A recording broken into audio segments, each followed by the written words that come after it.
Asigisina Surah Fusilat ki ayat number 25 tagi. أعوذ بالله من الشيطان الرجيم بسم الله الرحمن الرحيم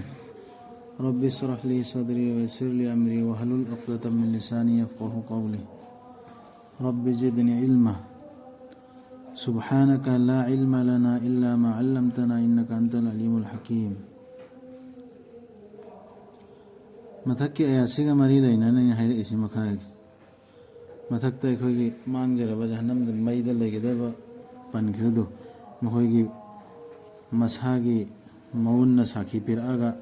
ميد چنگدا ميسينغدو هايخردنا ادوغي مخانيس هجيكي ميسينغدوغي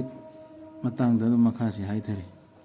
ꯑꯩꯈꯣꯏꯅ ꯈꯟꯕꯤꯈꯤ ꯃꯈꯣꯏꯒꯤꯗꯃꯛ ꯂꯨꯅꯕ ꯃꯔꯨꯞꯁꯤꯡ ꯃꯈꯣꯏꯗꯨꯅ ꯂꯩꯇꯦꯡꯕꯤꯈꯤ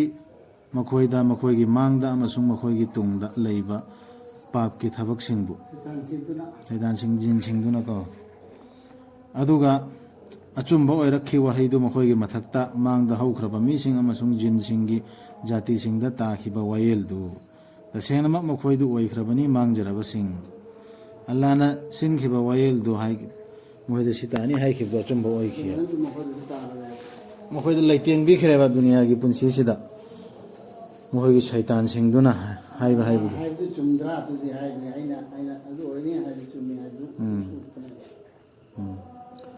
ꯊꯥꯖꯗꯕꯁꯤꯡꯅ ꯍꯥꯏ ꯇꯥꯔꯨꯒꯅꯨ ꯃꯁꯤꯒꯤ ꯀꯨꯔꯥꯟꯁꯤ ꯂꯥꯡꯁꯤꯜꯂꯨ ꯃꯗꯨ ꯊꯤꯊꯔꯛꯄꯗ ꯅꯈꯣꯏꯅ ꯂꯥꯛꯍꯠꯄ ꯉꯝꯅꯕ ꯅꯈꯣꯏꯅꯅꯦ ꯀꯨꯔꯥꯟ ꯄꯥꯔꯤꯗꯨ ꯔꯁꯨꯜꯒꯤ ꯃꯇꯝꯗꯕꯨꯗꯤ ꯂꯥꯡꯁꯤꯟꯗꯅ ꯃꯨꯁ꯭ꯔꯤꯛꯁꯤꯡꯗꯨꯅ ꯀꯔꯦꯝ ꯀꯊꯥꯏꯅꯗꯅ ꯂꯥꯎꯖꯤꯟꯗꯅ ꯄꯨꯡ ꯊꯤꯟꯖꯤꯟꯗꯅ ꯇꯧꯈ꯭ꯔꯦꯗꯅ ꯍꯧꯖꯤꯛ ꯀꯔꯤꯝꯇ ꯔꯁꯨꯜꯒꯤ ꯍꯤꯁꯇ꯭ꯔꯤꯗꯨ ꯈꯪꯗꯕ ꯃꯤ ꯑꯃꯅ ꯁꯤꯒꯤ ꯑꯌꯥꯠꯁꯤ ꯀꯨꯔꯥꯟꯁꯤ ꯄꯥꯊꯕꯗ ꯃꯥꯒꯤ ꯄꯨꯟꯁꯤꯒ ꯅꯠꯇ꯭ꯔꯣ ꯁꯤ ꯆꯥꯡꯗꯝꯅꯗꯧꯔꯤꯁꯤ ꯁꯤ ꯀꯨꯔꯥꯟꯁꯤ ꯍꯧꯖꯤꯛ ꯑꯩꯈꯣꯏꯅ ꯑꯌꯥꯠꯁꯤ ꯊꯤꯊꯔꯨꯞ ꯀꯥꯟꯗꯅꯦ ꯑꯩꯈꯣꯏꯗ ꯂꯥꯡꯖꯤꯜꯂꯛꯑꯦꯕ ꯀꯔꯝꯍꯥꯏꯅ ꯂꯥꯡꯖꯤꯜꯂꯛꯏ ꯃꯌꯥꯝ ꯑꯃ ꯁꯤꯒꯤ ꯑꯥꯔꯊꯁꯤ ꯁꯤ ꯑꯣꯏꯒꯗꯕ ꯁꯤ ꯇꯧꯔꯤ ꯃꯤ ꯁꯨꯃꯥꯏꯅ ꯂꯥꯛꯏ ꯃꯤ ꯁꯤꯅꯤ ꯀꯨꯔꯥꯟꯗꯤ ꯍꯟꯗꯣꯛꯅꯕ ꯀꯟꯅ ꯍꯣꯠꯅꯗ꯭ꯔꯣ ꯁꯤꯒꯤ ꯑꯥꯔꯊꯁꯤ ꯁꯨꯃꯥꯏꯅ ꯂꯥꯛꯀꯗꯕꯅꯤ ꯁꯤꯒꯤ ꯁꯥꯅꯤ ꯅꯨꯖꯨꯜ ꯁꯤꯅꯤ ꯑꯗꯨꯗꯒꯤ ꯁꯤꯒꯤ ꯋꯥꯍꯩ ꯑꯃꯒꯤ ꯑꯥꯔꯊ ꯑꯁꯨꯛꯅꯤ ꯑꯗꯨꯅꯤ ꯑꯗꯥꯅꯤ ꯂꯥꯡꯖꯤꯜꯂꯛꯇ꯭ꯔ ꯃꯌꯥꯝ ꯑꯃ ꯈꯟꯊꯕ ꯉꯝꯗꯦ ꯃꯣꯏꯅ ꯃꯌꯥꯝ ꯄꯨꯊꯣꯛꯅꯕ ꯍꯣꯠꯅꯩꯌꯦꯕ ꯑꯗꯨꯏꯗꯨꯁꯨ ꯑꯣꯏꯒꯗ꯭ꯔꯅ ꯑꯩꯅ ꯁꯨꯝ ꯈꯟꯊꯕꯅꯤ ꯑꯗꯨ ꯂꯣꯏꯅ ꯆꯟꯒꯗꯕꯅꯦꯕ ꯑꯗꯨꯅ ꯁꯣꯏꯗꯅꯃꯛ ꯑꯩꯈꯣꯏꯅ ꯁꯥꯊꯤꯕ ꯗꯟꯗꯤ ꯃꯍꯥꯎ ꯇꯪꯍꯟꯒꯅꯤ ꯊꯥꯖꯗꯕꯁꯤꯡꯗ ꯑꯃꯁꯨꯡ ꯁꯣꯏꯗꯅꯃꯛ ꯑꯩꯈꯣꯏꯅ ꯀꯨꯔꯥꯟ ꯊꯥꯖꯗꯕ ꯃꯤꯁꯤꯡꯗꯣ ꯁꯣꯏꯗꯅꯃꯛ ꯑꯩꯈꯣꯏꯅ ꯁꯥꯁꯇꯤ ꯄꯤꯒꯅꯤ ꯃꯈꯣꯏꯗ ꯈ꯭ꯋꯥꯏꯗꯒꯤ ꯐꯠꯇꯕꯗꯨꯒꯤ ꯃꯈꯣꯏꯅ ꯇꯧꯈꯤꯕꯗꯨꯒꯤ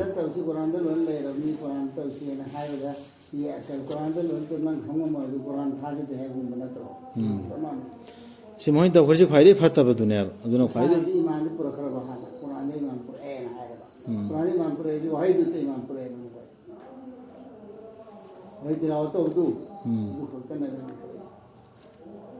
ꯑꯗꯨ ꯃꯈꯣꯏꯅ ꯇꯧꯔꯤꯕ ꯊꯕꯛꯇꯨ ꯈ꯭ꯋꯥꯏꯗꯒꯤ ꯐꯠꯇꯕꯗꯨꯅꯦꯕ ꯃꯗꯨꯅꯤ ꯁꯥꯁꯇꯤ ꯑꯜꯂꯥꯍꯒꯤ ꯌꯦꯛꯅꯕꯁꯤꯡꯒꯤ ꯃꯩꯗꯨ ꯉꯁꯥꯏ ꯃꯊꯛꯇ ꯄꯟꯈ꯭ꯔꯦ ꯃꯩꯗꯨꯅꯤꯀꯣ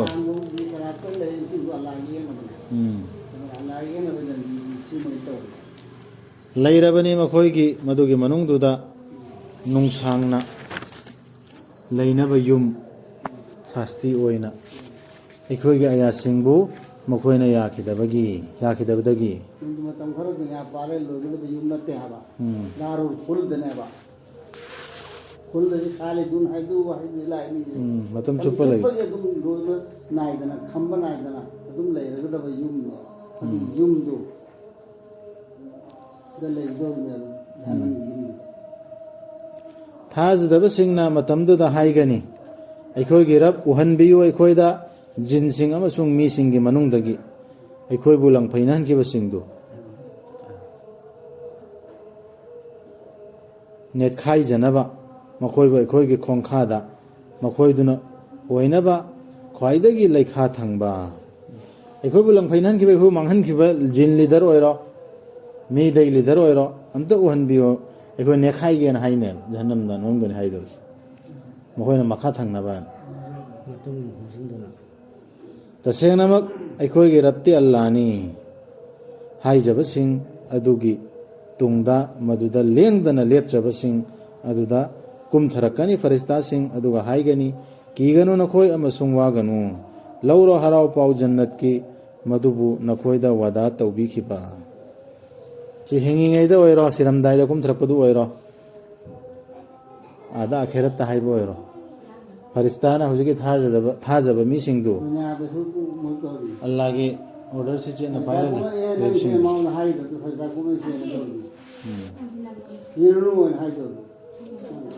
मोय सिंगदोरी हाइरनेबा कीगनोन कीरनोन रांदा मलता उरी ना हो कीरू को कहते कीरू रांदा मलता उरी लई हाई बरता ना उतें पांगने जन्नत के हराव पाउ सुबिर अने अखोय नखोय बु सेनब सिंगनी ताइबंगी पुंसी अमसुंग आखिरत तो अनिमक्ता है ताइबंग दसु आखिरत सेनब सिंगने फरिस्ता सिंगुन हाइरि मिखोसी नखोयना फंगनी मदुदा नखोयगी थवाई सिंगना पामजब खुदिम अमसुंग नखोयना फंगनी मदुदा नखोयना कौजब निजब खुदिम खुदोल ओइना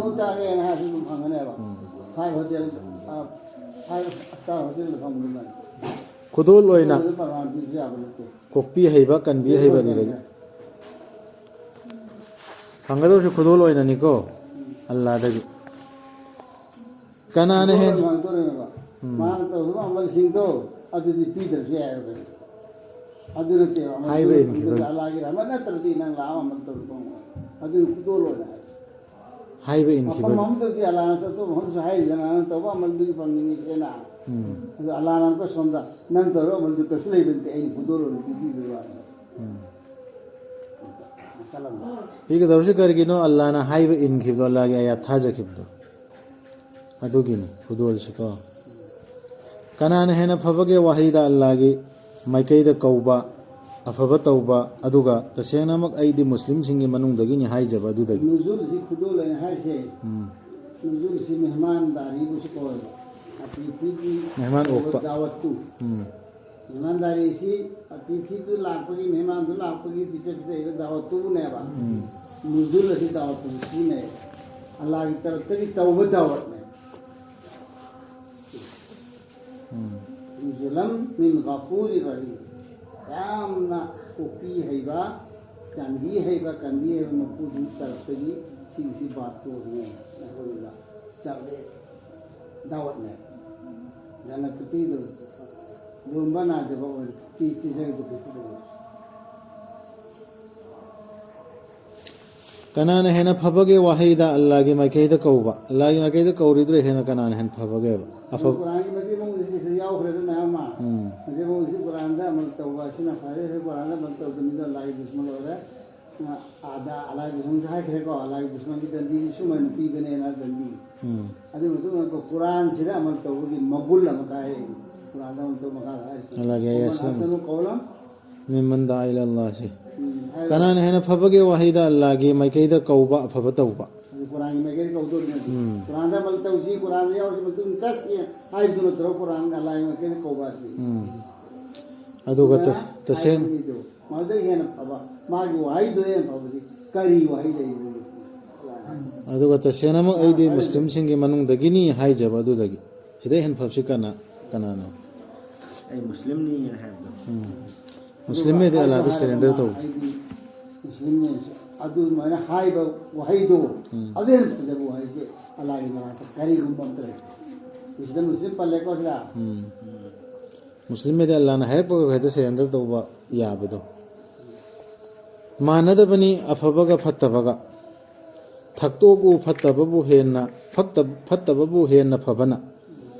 मदुदा नंग अमसुंग मागी मरक्ता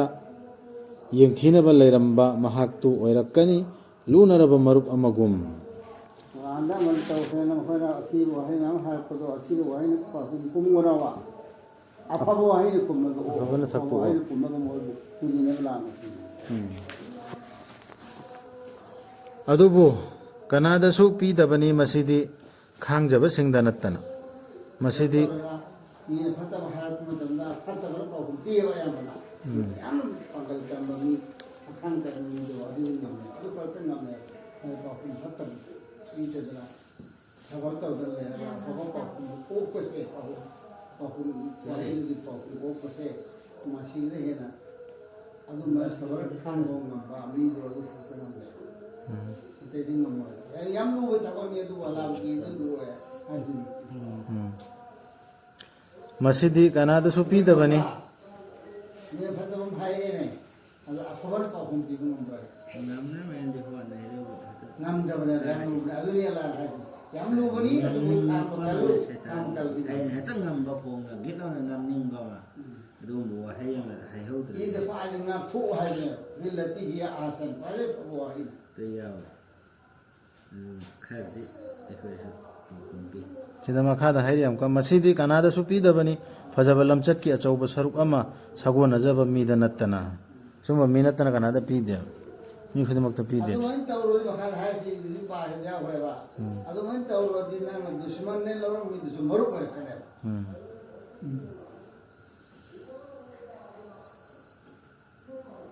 lamjat pajarwa de nam dushman ne khalam banagi ye namne lawang ni do adus nani ho waliyu nani waliyu maru sukar maru yamna chana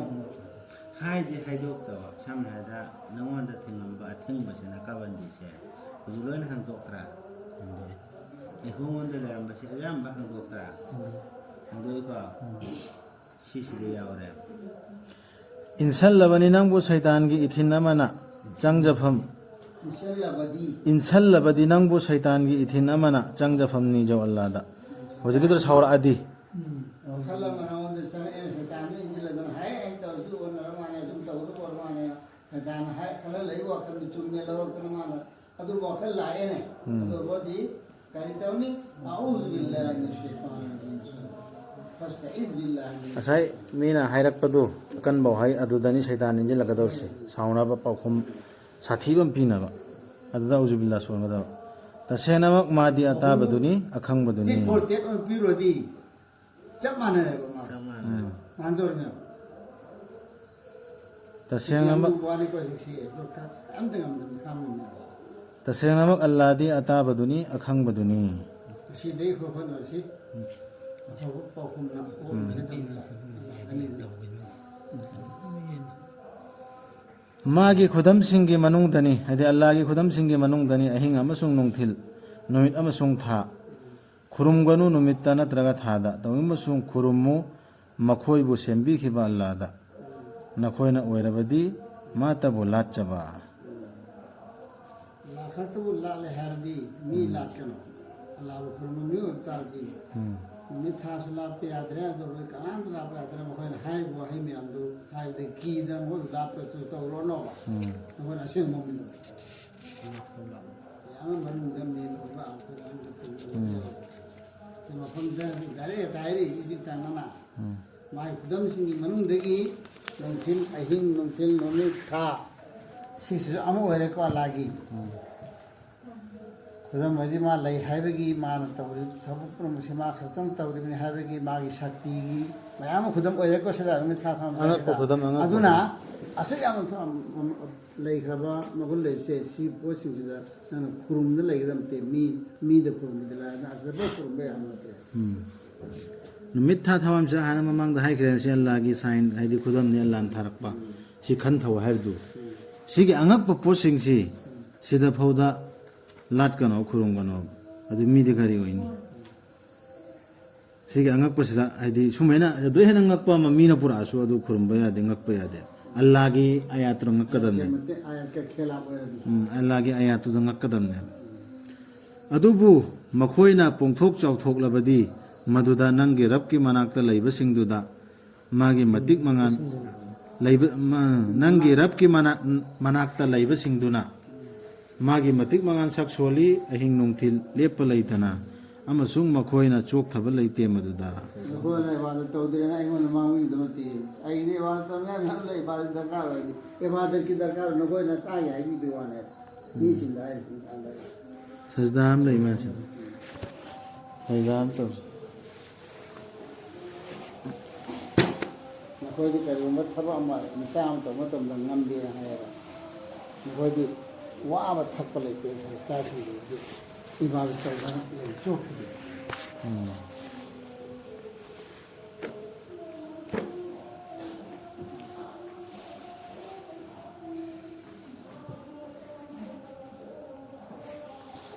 thở này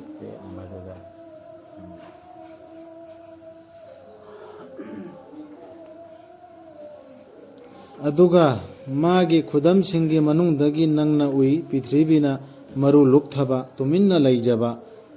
ꯑꯗꯨꯕꯨ ꯑꯩꯈꯣꯏꯅ ꯍꯥꯏꯗꯤ ꯑꯜꯂꯥꯍꯅ ꯊꯥꯗꯈꯤꯕ ꯃꯇꯝꯗ ꯃꯥꯒꯤ ꯃꯊꯛꯇ ꯏꯁꯤꯡ ꯁꯤꯁꯤꯁꯨ ꯑꯉꯛꯄ ꯈꯨꯗꯝ ꯑꯃꯅꯤ ꯁꯤ ꯈꯟꯊꯕ ꯏꯃꯥꯟ ꯋꯥꯂꯥꯁꯤꯡꯅ ꯈꯟꯊꯕ ꯌꯥꯕ ꯃꯗꯨꯅ ꯂꯦꯡꯂꯛꯏ ꯑꯃꯁꯨꯡ ꯄꯣꯡꯈꯠꯂꯛꯏ ꯇꯁꯦꯡꯅꯃꯛ ꯇꯨꯃꯤꯟ ꯂꯩꯔꯝꯕꯗꯨ ꯂꯩꯔꯝꯗꯦꯕ ꯂꯥꯏ ꯍꯨꯀꯨꯝꯗꯨ ꯌꯧꯕ ꯃꯇꯝꯗ ꯃꯍꯥꯛꯁꯤ ꯍꯧ ꯑꯣꯏꯅ ꯑꯜꯂꯥꯍꯅ ꯍꯥꯏꯈꯤꯕꯗꯨ ꯃꯉꯣꯟꯗꯒꯤ ꯃꯅꯥ ꯃꯁꯤꯡ ꯍꯧꯔꯛꯑꯦ ꯇꯖꯠ ꯋꯔꯕꯠ ꯇꯁꯦꯡꯅꯃꯛ ꯃꯗꯨꯕꯨ ꯍꯤꯡꯒꯠꯍꯜꯂꯤꯕ ꯑꯗꯨꯗ ꯍꯤꯡꯒꯠꯍꯟꯕꯅꯤ ꯑꯁꯤꯕꯕꯨ ꯑꯗꯨꯅ ꯍꯤꯡꯒꯠꯍꯟꯕꯅꯤ ꯑꯁꯤꯕꯕꯨ ꯇꯁꯦꯡꯅꯃꯛ ꯑꯜꯂꯥꯍꯗꯤ ꯄꯣꯠ ꯈꯨꯗꯤꯡꯃꯛꯀꯤ ꯃꯊꯛꯇ ꯉꯝꯕꯅꯤ ꯇꯧꯅꯤꯡꯕꯇ ꯇꯧꯕ तसेनमक मधुबु हिंगल हल्लिबा हौजिकी इसिंग थाथरकबदा हिंगल हल्लिदु लेबाकतु अदुना हिंगल हल्लिबा ngamibidu अदुना हिंगल हल्लिबनी हिंगल amang ngamgane असिबाबु si ra amang हिंगल amang ngamoira haise hana sem ru amang sem ngamoira ni तसेनमक मादी हाइदि अल्लाह दि पोट खुदिमकी मथक त ngambani तौनिंगबदा तौबा सिगी सिने बंगक्कदबा आयात से अतोप्पा आयात नतेबा कुरान नतबगे अतोप्पा आयात नते कने से बोन आज तौ रुआरि सि मयाम सि लोन से मैं पृथ्वी सि सिरमबदा हिंगल amang ngame से नमिन सु उरबनी दुना खोइ हाना सेम रुप तो अमक सेम दो कोइ नो मो सेम को ngam masa पुजिले सेम दो ngam यासि करिनो तसेनमक इखोइगी आयात सिंगबु हाइदि अल्लाह गे आयात सिंगबु मांगथोकलिबा सिंगदु लोटपा नत्ते अल्लाह दगी अदुनदी मैनुंगदा लंगसनगदबा महाक अदुना हेना फबरा नत्रगा हिंगत हनबिगदबा नुमित्ता सोइ ngamdana lakpa mahak aduna hena fabra मांगथोकपदि का मैं मांगथोकपा अर्थ लाना हल्लसु मागी लैफमद्रगी मागी सिफात मयाम दुम मयाम दुदा मानंग असु याम ngamसिदा मानंग ngamनिबा दो दुमैना सिफलाना होम चावसु फरिस्ता असु नबीसु ngamमेन हाइसु अलाइ मिंगदा अलाइ सिफत की मिंगदो अदुन मांगथोकपा नत्र अदुगी मीसिंगदो हारेगा पाखुम यावब्रा मखा यावदे कराइनो ओ सेले लोटपा नत्ते इखोइदगी हाइदि अल्लाह दगी नते इना लदिना यल युल हेदुना दु यार तो हलम मीसिंग मांगथोकलिबा हाइदि हालो तसेनमक इखोइगी आयात सिंगबु मांगथोकलिबा सिंगदु लोटपा नत्ते इखोइदगी अदुनदी अल्लाह दगी हाइदु अदुनदी मैनुंगदा लंगसनगदबा महाक अदुना कुमसिलेरे लायक फौना अलैना आइखोमदे लोटपा ngамmoय सोयदन थेननेबा आइङोदे लोटपा ngамmoय सियाना अदुनदी मैनुंगदा लंगसनगदबा महाक अदुना हेना फबरा नत्रगा हिंगत हनबिगदबा नुमित्ता सोय ngamdana lakpa mahak aduna हेना फबरा तौ नखोइना तौनिंगबदु तसेनमक नखोइना तौरिबा खुदिमक अल्लाहना उबनी उरदि कइदब तारा जल्दी पंदारा असai mamang da hairba ayatuga mari lein halasu ya Allah ge angak pokudam hujiki tha thawa numit tha pan khredana leibak hingal halakpai matang pan khredana adu angak pokudam neba adugi dunataba atopa angak pokudam mem pothok nadro ayasi nataba adu ayasi mangtho im natro ayasi nata mem pothok pane falana dugi si tauba sakti adu ada ꯊꯥꯖꯅꯅ ꯃꯑꯣꯡꯗ ꯃꯈꯣꯏꯗ ꯂꯧꯁꯤꯡ ꯌꯥꯎꯗꯕ ꯅꯠꯇꯕ ꯑꯍꯜ ꯂꯃꯟ ꯃꯌꯥꯝ ꯐꯝꯃꯤꯁꯤ ꯂꯧꯁꯤꯡ lana ꯌꯥꯎꯗꯕ thi thaduna semdok sajin tauduna ꯂꯣꯟ ꯂꯣꯟꯕ ꯀꯥꯡꯕꯨ natraga artha lana handokduna ꯑꯁꯤꯒꯤ ꯃꯣꯏ ꯇꯧꯔꯤꯁꯤ कोइना दुसु जल्दी moi jalli ꯃꯁꯥꯅ ꯈꯪꯉꯦ se makha jatta marakta ngang basi mi taba mi saunare emi tasengnamak thajadaba singdu paujel sibu masina laklabada makhoida makhoidu mangjaraba singni tasenama masi lairik amani shakti lairaba sida makhada hairi si khanthaba tasengama thajadaba singdu paujel sibu adi quran gi ayat si masina laklabada makhoida quran si tare ayat si nadra pare khange lae adui matungda thajadaba singdu mangjaraba singni tasenama masi lairik amani shakti lairaba ओइदबा अमत्ता चंगलकपा ngamloi masida masigi mamangdagi su natraga masigi matungdagi su masi thada birakpani singlaba thagatnangai oiraba adudagi sida karigumbi amata aina isana tafsir taw aina khanthapda ꯐꯥꯎꯔꯛꯄ ꯊꯦꯡꯅꯕ ꯑꯗꯨꯅꯦꯕ ꯑꯩꯅ ꯉꯥꯡꯖꯔꯤꯁꯤ ꯑꯗꯨ ꯑꯣꯏꯔꯁꯨ ꯁꯤ ꯀꯨꯔꯥꯟꯁꯤꯗꯗꯤ ꯀꯔꯤꯒꯨꯝꯕ ꯑꯃ ꯆꯪꯉꯨꯕ ꯌꯥꯔꯣꯏ ꯌꯥꯝꯅ ꯁꯛꯇꯤ ꯂꯩ ꯄꯣꯠ ꯑꯃꯅ ꯃꯤ ꯑꯃꯅ ꯁꯥꯏꯟꯇꯤꯁ ꯑꯃꯅ ꯅꯠꯇ꯭ꯔꯒ ꯑꯈꯪ ꯑꯍꯩ ꯑꯃꯅ ꯑꯇꯣꯞꯄ ꯒ꯭ꯌꯥꯟꯒꯤ ꯑꯣꯏꯕ ꯂꯧꯁꯤꯡ ꯃꯌꯥꯝ ꯑꯃ ꯈꯟꯊꯕ ꯌꯥꯏ ꯂꯧꯊꯣꯛꯄ ꯌꯥꯏ ꯑꯗꯨ ꯃꯥꯒꯤ ꯂꯧꯊꯣꯛꯆꯔꯤꯃꯦꯕ ꯑꯗꯨ ꯃꯥꯅ ꯁꯤꯗꯗꯤ ꯍꯥꯞꯆꯤꯟꯕ ꯌꯥꯔꯔꯣꯏ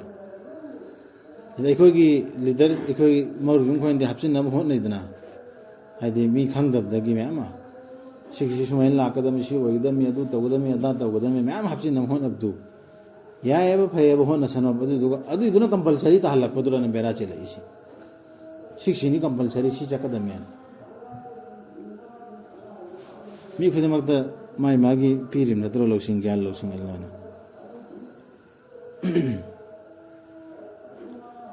ꯍꯥꯏꯕ ꯅꯠꯇꯦ ꯅꯉꯣꯟꯗ ꯋꯥ ꯃꯨꯍꯝꯃꯗ ꯁꯜꯂꯜꯂꯥꯍꯨ ꯑꯂꯩꯍꯤ ꯋꯁꯜꯂꯝ ꯑꯅꯧꯕ ꯑꯃꯠꯇ ꯅꯪꯒꯤ ꯅꯃꯥꯡꯒꯤ ꯔꯁꯨꯜꯁꯤꯡꯗ ꯍꯥꯏ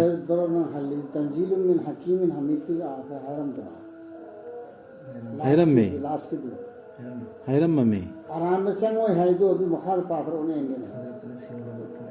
ꯊꯥꯗꯕꯤꯔꯛꯄꯅꯤ ꯁꯤꯡꯂꯕ ꯍꯣ ꯑꯗꯨ ꯊꯥꯒꯠꯅꯤꯡꯉꯥই ꯑꯣꯏꯔꯕ ꯔꯕ ꯑꯗꯨꯗꯒꯤ ꯑꯜꯂꯥꯍꯗꯣ ꯌꯥꯝ ꯁꯤꯡꯉꯦꯕ ꯅꯈꯣꯏꯅ ꯑꯗꯨ ꯍꯥꯞꯆꯤꯟꯕꯀꯣ ꯉꯝꯒꯗꯕ ꯅꯠꯇꯦ ꯍꯥꯞꯇꯣ ꯍꯥꯞꯆꯤꯟ ꯉꯝꯃꯣꯏ ꯍꯥꯏ ꯑꯜꯂꯥꯍꯅ ꯉꯥꯛꯏ ꯄꯣꯠ ꯑꯃꯅꯦꯕꯁꯦ ꯍꯥꯏꯕ ꯅꯠꯇꯦ ꯅꯉꯣꯟꯗ ꯑꯣ ꯃꯨꯍꯝꯃꯗ ꯁꯜꯂꯜꯂꯥꯍꯨ ꯑꯂꯩꯍꯤ ꯋꯁꯜꯂꯝ ꯑꯅꯧꯕ ꯑꯃꯠꯇ ꯅꯪꯒꯤ ꯃꯃꯥꯡꯒꯤ ꯔꯁꯨꯜꯁꯤꯡꯗ ꯍꯥꯏꯈꯤꯕꯗꯨ ꯅꯠꯇꯅ ꯑꯗꯨꯗꯤ ꯃꯥꯟꯅꯗ꯭ꯔ ꯁꯥꯏ ꯑꯣꯔꯗꯔꯁꯦ ꯍꯥꯟꯅ ꯊꯥꯔꯛꯈꯤꯕ ꯇꯧꯔꯥ ꯖꯕꯨꯔ ꯏꯟꯖꯤꯜ ꯍꯥꯟꯅ ꯄꯩꯒꯝꯕꯔꯁꯤꯡꯗ ꯍꯥꯏꯈꯤꯕꯗꯨꯒ ꯆꯞ ꯃꯥꯟꯅꯩꯕ ꯇꯧꯍꯤꯗꯀꯤ ꯑꯣꯔꯗꯔꯁꯦ ꯇꯁꯦꯡꯅꯃꯛ ꯅꯪꯒꯤ ꯔꯕꯇꯤ ꯉꯥꯛꯄꯤꯕꯅ ꯄꯤꯛ ꯊꯟꯕꯅꯤ ꯑꯗꯨꯕꯨ ꯆꯩꯅꯥ ꯂꯩꯅ ꯂꯃꯟ ꯈꯨꯝꯕꯁꯨ ꯉꯝꯕꯅꯤ ꯑꯗꯨꯅ ꯑꯣꯟꯊꯣꯛ ꯑꯣꯟꯁꯤꯟ ꯀꯔꯤꯝꯇ ꯍꯦꯛ ꯇꯧꯕ ꯌꯥꯔꯔꯣꯏꯕ ꯑꯍꯦꯂꯦ ꯀꯤꯇꯥꯕꯅꯁꯨ ꯑꯍꯦꯂꯦ ꯀꯤꯇꯥꯕ ꯅꯠꯇꯕꯁꯤꯡꯅꯁꯨ ꯍꯥꯟꯅꯗꯒꯤ ꯍꯥꯏꯗꯅ ꯂꯥꯛꯏꯕ ꯑꯣꯔꯗꯔꯗꯨꯅꯤ ꯑꯗꯨꯗꯒꯤ ꯑꯗꯨꯒꯤ ꯑꯜꯂꯥꯍꯅꯁꯨ ꯁꯦꯟꯅꯔꯤꯕ ꯄꯣꯠ ꯑꯃꯅꯦ ꯀꯅꯥꯝꯅ ꯍꯥꯞꯆꯤꯟꯕ ꯉꯝꯃꯣꯏ ꯍꯥꯏꯁꯤꯅꯤ ꯑꯩꯈꯣꯏꯅ ꯑꯜꯂꯥꯍꯅ ꯃꯁꯤꯕꯨ ꯑꯣꯏꯍꯜꯂꯝꯂꯕ ꯃꯤꯔꯣꯟꯒꯤ ꯀꯨꯔꯥꯟ ꯑꯃ ꯃꯈꯣꯏꯅ ꯍꯥꯏꯔꯝꯒꯅꯤ ꯍꯥꯏꯗꯤ ꯃꯤ ꯃꯔꯣꯟꯒꯤ ꯀꯨꯔꯥꯟ ꯑꯃ ꯃꯈꯣꯏꯅ ꯍꯥꯏꯔꯝꯒꯅꯤ ꯀꯔꯤꯒꯤ ꯃꯁꯤꯒꯤ ꯑꯌꯥꯠꯁꯤꯡꯁꯤ ꯁꯨꯒꯥꯏꯅ ꯇꯥꯛꯄꯤꯗꯕꯒꯦ ꯑꯩꯈꯣꯏꯒꯤ ꯏꯔꯣꯟꯗ ꯐꯣꯔꯦꯟꯅꯔ ꯑꯔꯕ ꯅꯠꯇꯕ ꯑꯇꯣꯞꯄ ꯑꯇꯣꯞꯄ ꯂꯝꯒꯤ ꯂꯣꯟꯅꯤꯗꯅ ꯑꯔꯕꯤꯁꯤꯗ ꯑꯇꯣꯞꯄ ꯂꯣꯟ ꯂꯣꯟꯕ ꯃꯤꯗꯨ ꯑꯖꯃꯤ ꯀꯧꯋꯦ ꯑꯗꯨꯒꯤ ꯑꯖꯃꯤ ꯂꯣꯟꯅ ꯃꯤ ꯍꯥꯏꯗꯤ ꯃꯤꯇꯣꯞ ꯍꯥꯏ ꯃꯤꯇꯣꯞꯀꯤ ꯀꯨꯔꯥꯟ ꯑꯣꯏꯔꯝꯃꯕ ꯍꯥꯏꯗꯤ ꯑꯇꯣꯞꯄ ꯃꯤꯇꯣꯞꯀꯤ ꯂꯥꯏꯔꯤꯛ ꯑꯣꯏꯔꯝꯃꯕ ꯑꯗꯨꯕꯨꯗꯤ ꯃꯈꯣꯏꯅ ꯍꯥꯏꯔꯛꯀꯅꯤ ꯍꯥꯏꯌꯣ ꯀꯔꯤꯒꯤ ꯃꯁꯤꯒꯤ ꯑꯌꯥꯠꯁꯤꯡꯁꯤ ꯁꯨꯒꯥꯏꯅ ꯇꯥꯛꯄꯤꯗꯕꯒꯦ ꯑꯩꯈꯣꯏꯒꯤ ꯏꯔꯣꯟꯗ ꯑꯗꯨ ꯅꯈꯣꯏꯅ ꯂꯣꯟꯗ ꯊꯥꯔꯛꯁꯤꯅꯦ ꯑꯩꯈꯣꯏ ꯏꯔꯣꯟꯗ ꯂꯥꯛꯑꯦꯗꯅ ꯊꯥꯔꯛꯀꯅꯤ ꯍꯥꯏꯔꯤꯁꯤ ꯍꯥꯏꯔꯛꯀꯤ ꯃꯤꯁꯤꯡꯗꯨꯅꯤ ꯃꯈꯣꯏꯗ ꯅꯠꯇꯕ ꯏꯍꯥꯟ ꯍꯥꯟꯅ ꯊꯥꯔꯛꯏꯁꯦ ꯑꯗꯨꯝ ꯃꯈꯣꯏꯗ ꯈꯤꯇꯥꯕ ꯇꯧꯔꯒ ꯍꯥꯏꯔꯤꯅꯦꯕ ꯑꯩꯈꯣꯏꯒꯤ ꯃꯤꯔꯣꯟꯗ ꯄꯥꯎꯖꯦꯜꯅ ꯃꯤꯔꯣꯟꯗ ꯑꯗꯨꯒ ꯔꯁꯨꯜꯅ ꯑꯔꯕꯤ ꯁꯨꯃꯥꯏꯅ ꯍꯥꯏꯔꯛꯀꯅꯦꯕ ꯍꯥꯏꯌꯨ ꯊꯥꯖꯕꯁꯤꯡꯒꯤꯗꯤ ꯃꯁꯤ ꯂꯝꯖꯤꯡꯅꯤ ꯑꯃꯁꯨꯡ ꯑꯅꯥ ꯀꯣꯛꯅꯕ ꯍꯤꯗꯥꯛꯅꯤ ꯊꯃꯣꯏꯒꯤ ꯑꯅꯥꯕꯗꯨ ꯀꯣꯛꯅꯕ ꯍꯤꯗꯥꯛꯅꯦ ꯑꯗꯨꯒ ꯊꯥꯖꯗꯕꯁꯤꯡꯗꯨ ꯑꯗꯨꯅꯗꯤ ꯁꯤꯗ ꯑꯃ ꯈꯪꯗꯕ ꯌꯥꯕ ꯑꯃ ꯂꯩꯔꯤꯕ ꯁꯤꯗ ꯑꯩꯈꯣꯏꯅ ꯍꯧꯖꯤꯛ ꯑꯩꯈꯣꯏꯗꯤ ꯑꯥꯔꯕꯤ ꯂꯣꯟꯅꯤ ꯑꯗꯨꯗꯨꯅ ꯑꯥꯔꯕꯤ ꯂꯣꯟꯗꯤ ꯏꯃꯥ ꯂꯣꯟ ꯅꯠꯇꯕꯅꯤ ꯑꯩꯈꯣꯏ ꯈꯪꯖꯔꯛꯇꯦꯅ ꯑꯥꯗ ꯍꯥꯏꯔꯨꯕꯁꯨ ꯌꯥꯔꯣꯏ ꯃꯔꯝꯗꯤ ꯍꯧꯖꯤꯛ ꯑꯥꯔꯕꯤ ꯂꯣꯟꯁꯤ ꯑꯩꯈꯣꯏ ꯂꯣꯟꯗ ꯍꯜꯂꯛꯑꯦꯗꯅ ꯑꯗꯒꯤ ꯃꯥꯒꯤ ꯂꯣꯟꯗ ꯃꯌꯥꯝ ꯗꯨꯅꯤꯌꯥꯒꯤ ꯂꯣꯟ ꯈꯨꯗꯤꯡꯃꯛꯇ ꯍꯟꯗꯣꯛꯑꯦꯕ ꯑꯩꯈꯣꯏꯁꯨ ꯆꯦꯟꯕ ꯉꯝꯃꯣꯏ ꯑꯗꯨꯒ ꯊꯥꯖꯗꯕꯁꯤꯡꯗꯨ ꯃꯈꯣꯏꯒꯤꯗꯤ ꯃꯅꯥꯁꯤꯡꯗ ꯂꯩꯈ꯭ꯔꯦ ꯌꯩꯁꯟꯕ ꯑꯃ ꯃꯁꯤ ꯀꯨꯔꯥꯟꯁꯤ ꯃꯈꯣꯏꯗꯗꯤ ꯃꯃꯤꯠ ꯇꯥꯡꯕꯅꯤ ꯃꯈꯣꯏꯗꯗꯤ ꯀꯧꯔꯛꯄꯒꯨꯝ ꯑꯣꯏꯕꯅꯤ ꯑꯔꯥꯞꯄ ꯃꯐꯝ ꯑꯃꯗꯒꯤ ꯊꯥꯖꯗꯕꯁꯤꯡꯅ ꯇꯥꯔꯁꯨ ꯎꯔꯁꯨ ꯃꯃꯤꯠ ꯇꯥꯡꯕꯒꯨꯝ ꯃꯅꯥꯗ ꯌꯩꯁꯟꯕꯒꯨꯝ ꯑꯣꯏꯈ꯭ꯔꯦ ꯂꯥꯞꯅ ꯀꯧꯔꯛꯄꯗ ꯇꯥꯕꯣꯏ ꯇꯥꯗꯕꯣꯏ ꯇꯧꯕꯗꯨ ꯑꯗꯨꯒꯤ ꯃꯑꯣꯡ ꯂꯩꯈ꯭ꯔꯦ ꯄꯤꯈꯤꯕꯅꯤ ꯑꯩꯈꯣꯏꯅ ꯍꯥꯏꯗꯤ ꯑꯜꯂꯥꯍꯅ ꯃꯨꯁꯥꯗ ꯂꯥꯏꯔꯤꯛꯇꯨ ꯑꯗꯨꯕꯨ ꯌꯥꯅꯗꯕ ꯊꯣꯛꯈꯤ ꯃꯗꯨꯗ ꯋꯥꯍꯩ ꯑꯃ ꯅꯪꯒꯤ ꯔꯕꯇꯒꯤ ꯍꯥꯟꯅꯅ ꯊꯣꯛꯈꯤꯔꯝꯗ꯭ꯔꯕꯗꯤ ꯅꯍꯥꯟꯅ ꯋꯥꯈꯩꯔꯝꯒꯗꯕꯅꯤ ꯃꯗꯨ ꯃꯈꯣꯏꯒꯤ ꯃꯔꯛꯇ ꯇꯥꯏꯕꯪꯗ ꯑꯗꯨꯒ ꯇꯁꯦꯡꯅꯃꯛ ꯃꯈꯣꯏꯅ ꯃꯁꯤꯒꯤ ꯀꯨꯔꯥꯟꯁꯤꯒꯤ ꯃꯇꯥꯡꯗꯁꯨ ꯆꯤꯡꯅꯔꯤ ꯃꯄꯨꯛꯅꯤꯡ ꯂꯥꯡꯇꯛꯅꯅ ꯁꯤ ꯀꯨꯔꯥꯟꯁꯤ ꯃꯅꯨꯡꯗ ꯆꯤꯡꯅꯔꯤꯁꯤ ꯀꯨꯔꯥꯟꯁꯤ ꯄꯥꯕ ꯃꯤ ꯈꯪꯕ ꯌꯧꯔꯛꯄ ꯃꯤꯗꯨꯅ ꯅꯠꯇ꯭ꯔꯣ ꯆꯤꯡꯅꯗꯧꯔꯤꯁꯤ ꯃꯔꯨ ꯑꯣꯏꯅ ꯄꯥꯗꯃꯤꯟꯗꯤ ꯈꯪꯕ ꯄꯥꯗ ꯃꯤꯅꯁꯨ ꯆꯤꯡꯅꯕꯁꯨ ꯌꯥꯎꯔꯝꯒꯅꯤ ꯌꯥꯎꯗ ꯄꯥꯕ ꯃꯤꯅꯅꯦ ꯃꯔꯨ ꯑꯣꯏꯅ ꯆꯤꯡꯅꯒꯗꯧꯔꯤꯁꯦ ꯈꯟꯊꯗ꯭ꯔꯕꯅꯤꯅ ꯗꯥꯏꯔꯦꯛ ꯑꯜꯂꯥꯒꯤ ꯋꯥꯍꯩꯅꯦ ꯀꯨꯔꯥꯟꯅꯦ ꯏꯃꯥꯟꯗꯨ ꯂꯧꯁꯤꯟꯗ꯭ꯔꯕꯅꯤꯅ ꯍꯥꯏꯕ ꯃꯈꯣꯏ ꯏꯟꯒꯗꯕꯅꯦꯅ ꯑꯦꯍꯀꯥꯝꯁꯤꯡꯗꯨ ꯂꯧꯁꯤꯜꯂꯨꯗ꯭ꯔꯕꯅꯤꯅ ꯑꯗꯨꯃꯥꯏꯅ ꯃꯨꯁꯥꯒꯤ ꯒꯥꯔꯤꯗꯁꯨ ꯊꯣꯛꯈꯤꯑꯕ ꯌꯥꯅꯗꯕ ꯊꯧꯗꯣꯛ ꯊꯣꯛꯈꯤꯑꯕ ꯊꯣꯛꯈꯤꯕꯗꯨꯗꯤ ꯃꯨꯁꯥꯒꯤꯗ ꯀꯅꯥꯒꯨꯝꯕꯅ ꯑꯐꯕ ꯇꯧꯔꯕ ꯑꯗꯨ ꯃꯁꯥꯒꯤꯅꯤ ꯃꯁꯥꯒꯤ ꯀꯥꯟꯅꯕꯅꯤ ꯑꯗꯨꯒ ꯀꯅꯥꯒꯨꯝꯕꯅ ꯐꯠꯇꯕ ꯇꯧꯔꯕ ꯃꯗꯨ ꯃꯁꯥꯒꯤ ꯃꯥꯌꯣꯛꯇꯅꯤ ꯅꯪꯒꯤ ꯔꯕꯅ ꯀꯩꯗꯧꯅꯨꯡꯗꯁꯨ ꯂꯥꯟꯅ ꯇꯧꯕꯤꯗꯦ ꯃꯥꯒꯤ ꯃꯅꯥꯏꯁꯤꯡꯗ ꯃꯥꯒꯤꯅꯦ